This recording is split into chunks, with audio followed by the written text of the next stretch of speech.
Hi guys, I'm Kat and today I have for you a word in Romanian, actually a greeting in Romanian, a true crime case and makeup as well. So, the greeting in Romanian is Bună ziua.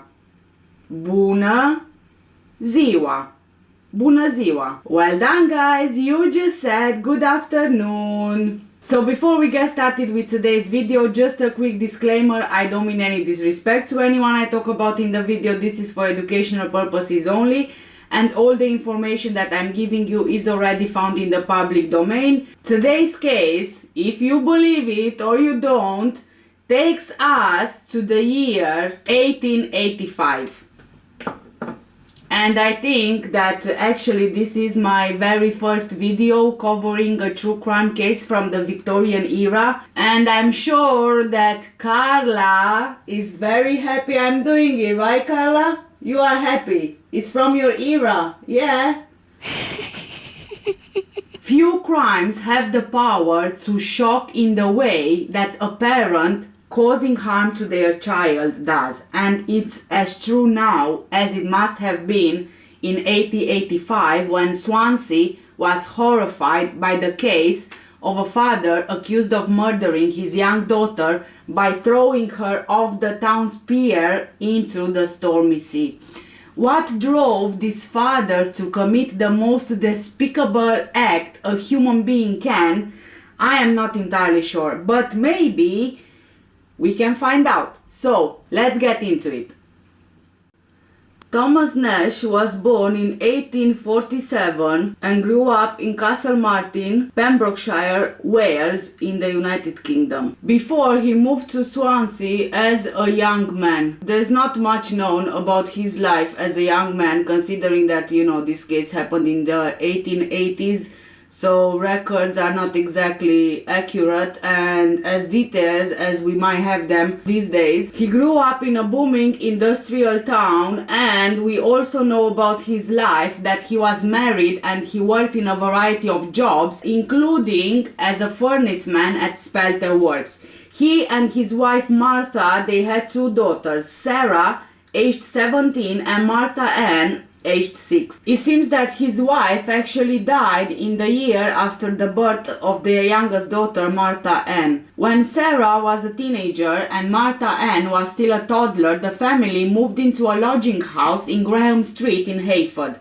By this point, Thomas was working as a laborer on the roads for Swansea Corporation, the forerunner of the local council. Thomas conducted himself in a most respectable and steady manner, and he was, by all accounts, a good father, and there was absolutely no indication of what was to come. In early November 1885, Thomas suddenly moved out of the lodging house, taking his possessions with him, but he left his children behind. Sarah, who was aged 17 at the time, and Martha Ann, almost 6 years old at the time. Over the next few weeks, the landlady of the house, Eliza Goodwin, saw Thomas around town a couple of times, and she told him that she couldn't carry on looking after his daughters. It seems that Thomas, he actually promised to go back to the house and collect the children and to settle the outstanding bill for their lodging. But it turns out that Thomas never actually did that. No one knew at the time, but Thomas Nash remarried on November 16, 1885. That's when he suddenly moved out of the lodging house, leaving both of his children behind. He kept the ceremony secret from friends and even from his own daughters. But this wasn't the only secret that 39-year-old Thomas kept. His new wife, check this out, his new wife had absolutely no idea whatsoever that Thomas had children. He never told her about his daughters Sarah and Martha Ann. The landlady of the house where his daughters were staying grew desperate, so late on the afternoon of Friday, December the 4th, she took Martha Ann to Swansea Town Hall where she knew that Thomas was due to be paid. She confronted him and then she handed Martha Ann over to him.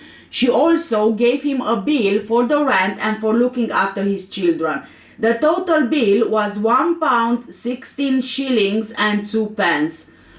I am hoping that this is right, but I will also put it on your screen. This would be the equivalent of around £120 in today's money. It would have been roughly around 1 week's wage for a skilled tradesman. Thomas, he promised that he will settle the bill the next day. Martha Ann didn't really want to stay with her dad. She wanted to go back to her Graham Street home with Eliza, but the landlady told her, "No, child, your father will attend to you now." After the encounter and Martha Ann being left with Thomas, they were both seen by colleagues leaving the town hall with his daughter. At about 5:15 on that evening, a few pilots and boatmen who were standing outside the watch house on Swansea pier saw a man walking hand in hand with a little girl onto the pier.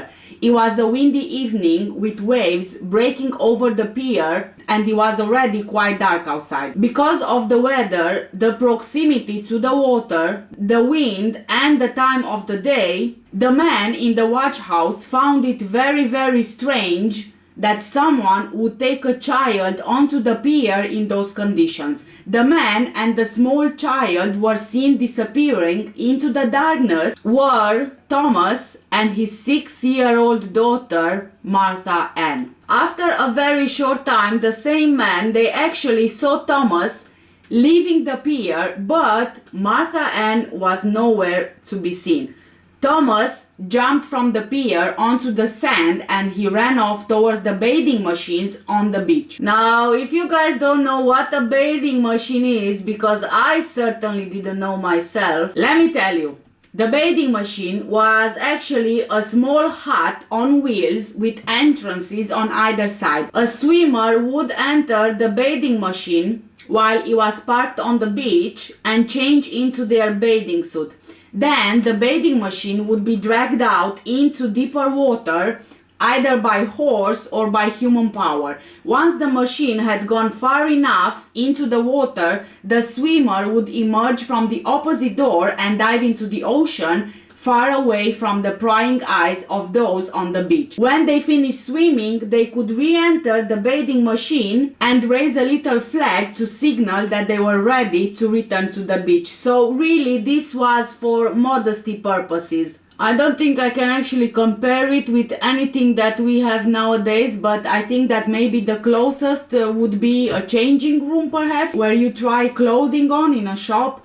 I mean, when these bathing machines were launched in the 1750s, they did serve a bit of a purpose. Bathing suits hadn't yet been invented and almost everyone swam naked. But even after rather modest bathing get-ups became the norm, the bathing machine stuck around thanks to the famously conservative Victorians. In their heyday in the 19th century, bathing machines crowded beaches in Europe, the US and Mexico.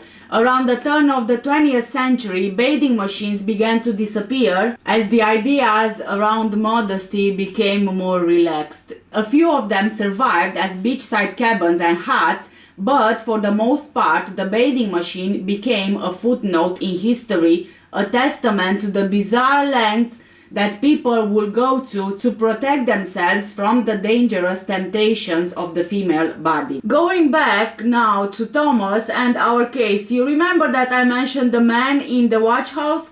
Well, their suspicions aroused after seeing Thomas running towards the bathing machines, and the boatman actually chased after him and they managed to catch him.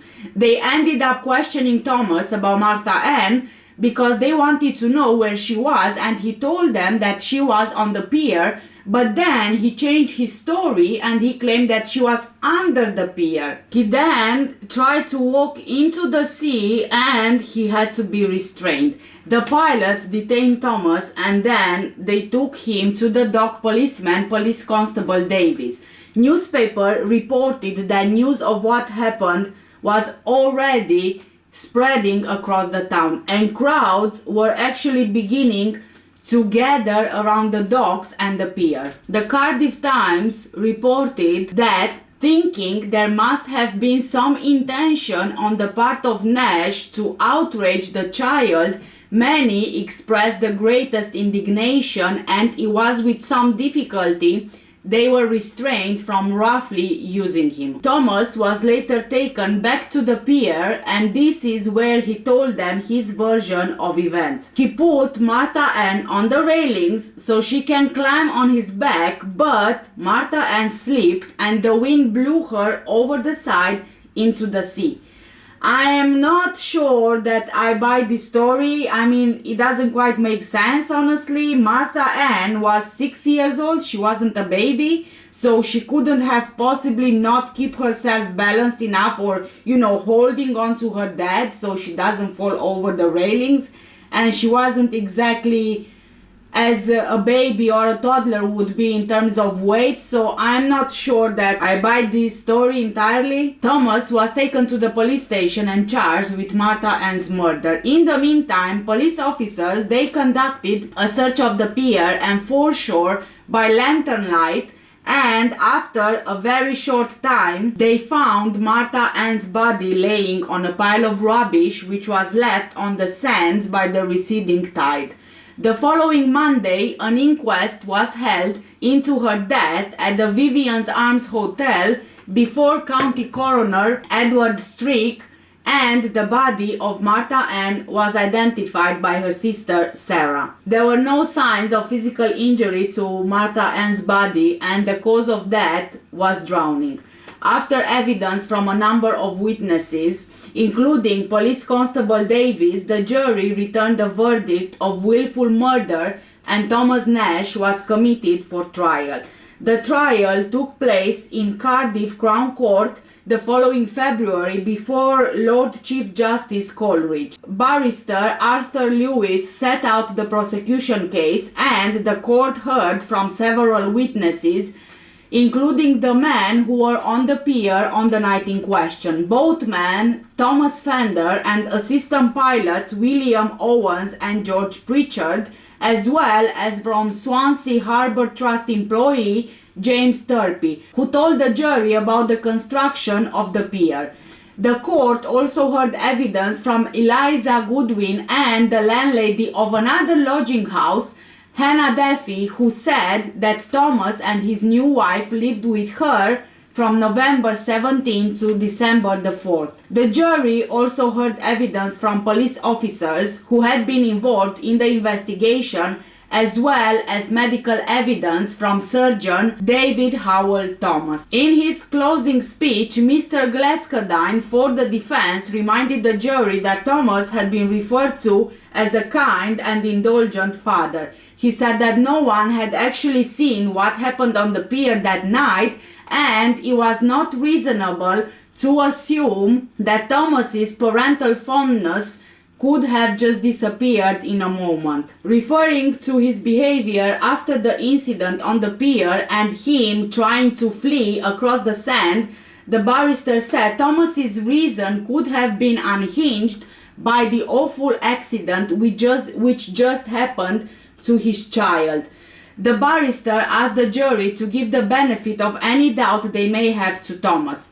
Well, honestly, guys, I don't agree with that. If Thomas really was so worried about the accident that Martha Ann had, he wouldn't just run away from the scene, He would try to help his own daughter and even ask for help from other people, but he did absolutely nothing. Even when the man at the pier detained him and asked him what had happened, even then he didn't say that he needed help to save his daughter. Instead, what he was trying to do was he was trying to flee. After deliberating for 15 minutes, the jury returned a verdict of guilty. The judge placed a black silk square on top of his wig, and the clerk of the court asked Thomas if there was any reason why the death penalty should not be imposed. Thomas replied quietly but firmly, "I am not guilty, sir." Okay, so the black cap, Probably you haven't heard of this before. Of course that I had to Google this one as well. I hate when I don't know things and when I have questions. So I'm always trying to make sure that, you know, I get the answers to the questions that I have. It seems that the black cap was worn by a judge when passing a sentence of death in British and Irish law. Even though this is named a cap, the black cap is not exactly a fitted cap, but rather a plain square of black cloth which was based on Tudor court headgear. When the black cap is worn, it's placed on top of the judicial wig with one corner of the black cap facing forward. Even though the abolition of the death penalty in the United Kingdom was in 1965, the black cap still remains part of a judge's official regalia, and as such is still carried into the High Court of Justice by each sitting judge when in full ceremonial dress. It's worn every year on the 9th of November when the new Lord Mayor of the City of London is presented to the law court. It's also part of the regalia of a judge of the High Court of Northern Ireland. The black cap was also used in the Republic of Ireland, where the legal system was modelled on the English courts until the death penalty was officially abolished in 1990, even though no death sentences had been passed since 1954. The black cap was worn by judges in Northern Ireland passing death sentences until the death penalty was officially abolished by Northern Ireland in 1973. After Thomas's conviction, the Weekly Mail reported that outside the courtroom, Sarah, the devastated daughter of Thomas, was taken away crying in agony. Following his conviction, Thomas was taken by train to Swansea to await his execution. After his conviction, the Home Secretary was petitioned to intervene in the case, with campaigners arguing there was not the slightest evidence that he, at any time or in any way, contemplated the destruction of this little child, or that any sufficient motive has been suggested for the crime of murder. They argued that Thomas's version of events was at least possible and the evidence against him was circumstantial, and they begged the Home Secretary to advise the Queen to use her prerogative of mercy and commute the death sentence. The Home Secretary said that he wouldn't intervene and would allow the law to take its course. The papers reported that in the weeks before his death, Thomas's appetite was exceedingly good while being held in jail, eating his daily breakfast of a large mutton chop, potatoes, bread and butter, and a pint of tea.